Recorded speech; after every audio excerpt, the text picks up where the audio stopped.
حالیہ خبر سے متعلق کہ حکومت نے ایک اقلیتی کمیشن میں قادیانیوں کو بھی بطور ممبر کے لے لیا ہے یا لے لینے کا اعلان کیا ہے۔ اس خبر سے ہمیں بہت ہی تشویش ہوئی، اس لیے کہ قادیانی خود کی جو آئین نے ان کی حیثیت متعین کی ہے، قادیانی اس اپنی آئینی حیثیت کو تسلیم نہ کر کے آئین پاکستان کی آئین شکنی اور بغاوت کا ارتکاب کر رہے ہیں۔ جب تک قادیانیوں سے ان کے غیر مسلم ہونے کی وہ خود اپنی حیثیت کو تسلیم نہیں کرتے، اس وقت تک ان کو کسی کمیشن میں لینا یہ ایک آئین شکن گروہ کی حوصلہ افزائی کرنے کے مترادف ہوگا،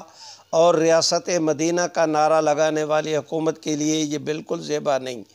ہاں، وہ قادیانیوں کو اس اقلیتی کمیشن میں شامل کرنا چاہتی ہے، اور قادیانی بطور غیر مسلم کے تسلیم کر کے اپنے آپ کو غیر مسلم اس کمیشن میں آنا چاہتے ہیں، تو سب سے پہلے اس کا ہم خیر مقدم کریں گے کہ انہیں ضرور اس کمیشن کے اندر لیا جائے۔ لیکن جب تک وہ اپنے آپ کو غیر مسلم اقلیت تسلیم نہیں کرتے،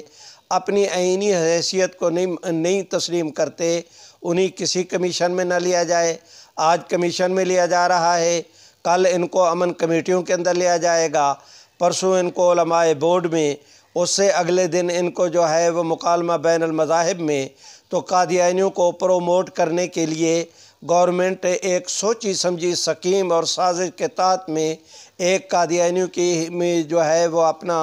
حمایت اور قادیانیت نوازی کے لیے ایک ایسا پلیٹ فارم سرکاری سطح پر ان کو مہیا کر رہی ہے